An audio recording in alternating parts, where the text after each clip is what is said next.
Indigenous Cannabis Village with Rob Perro and Gary Farmer. And Gary, you led the procession in today. Along with Rob, yes. Yeah. And so, how did you end up at the front of the procession today? Give me a little bit of background. Well, I've been the ambassador for ICIA since inception. Uh-huh. And I've been a part of the cannabis community for most of my life. Uh-huh.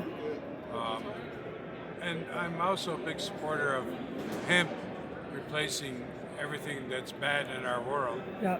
So I've been trying to make a feature film documentary called Empire, which is building our next, for Indigenous people, building our economy by utilizing hemp, especially with things like Gonna need a script rewrite after this last month.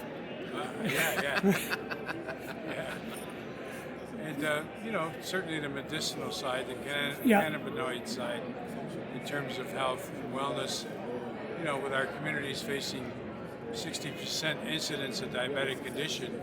Yeah. It's and also the products are opening up in our communities faster than we can control it.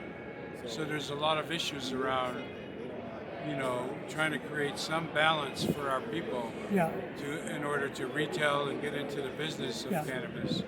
So the whole movement has been a part of my life. Yeah. Do you feel that your celebrity status helps get the message out in a way that it otherwise wouldn't, or does that not even cross your radar? Well, I think we do better with Rob Lowe or something. I don't know, but I'm as popular. You have as Rob any. Perro though. Yeah, we have Rob Perro. He's our Rob Lowe. Yeah. But I'm happy to represent and help bring awareness to our movement. Yeah. Yeah, not to downplay, Gary is a star in the Indian country. He is everyone's dad growing up. If you watch Smoke Signals and a number of other films that he's been in, he's an icon. So for us, and specifically with Res Dogs, when that was coming out at the time, when we were creating ICIA and Uncle Brownie and all these things were kind of becoming mainstream, it was just a perfect fit for us to be able to work with Gary and have him sort of bless us by being an ambassador for plant medicine and for hemp, which is really a medicine for the earth. So, Gary, I was honored to walk down and start the procession with Gary today, and he's one of our elders and someone that's very respected in the Indian country, and it just made a lot of sense. Where do you guys see the ICIA and the status of tribal cannabis next year at this time? Well, we're kind of hoping that the door opens for the plant, legally, but under this current administration, it's getting challenging. Of course, they just shut down on hemp products that are medicinal, but so there's a battle ahead for sure. Yeah.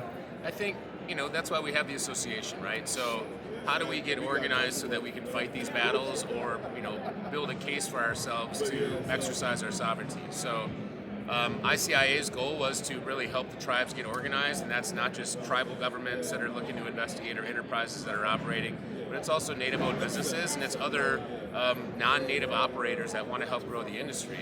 Tribes have so many advantages because of civil regulatory authority to self-govern and self-regulate. So the hemp ban really doesn't impact tribes that already have their own hemp regulation. The cannabis prohibition doesn't impact tribes because they can regulate marijuana above 0.3 as well. Eastern Band of Cherokee, you're seeing the case studies out there right now, and our goal with ICIA is to, again, build solidarity by being in communities together so that we can continue to progress policy, but also fight the battles that we know we're going to need to fight down the road. Yeah, great. So, what is the upside? Why are you here as a brand, and what do you hope to get out of it? Today we are here to start interstate distribution amongst the tribes. When you look at the market, you have the state market, you have the black market, of course, and then you have the tribal market. Within the tribal market, we can only do business with other tribes. So we're trying to grow our presence and trying to take this thing interstate. Okay. And how long a journey do you think that's going to be? I mean, I know I'm asking you to look into the future, but well, just looking at things legally, the tribe has their attorneys, and they've been working on this for quite a while.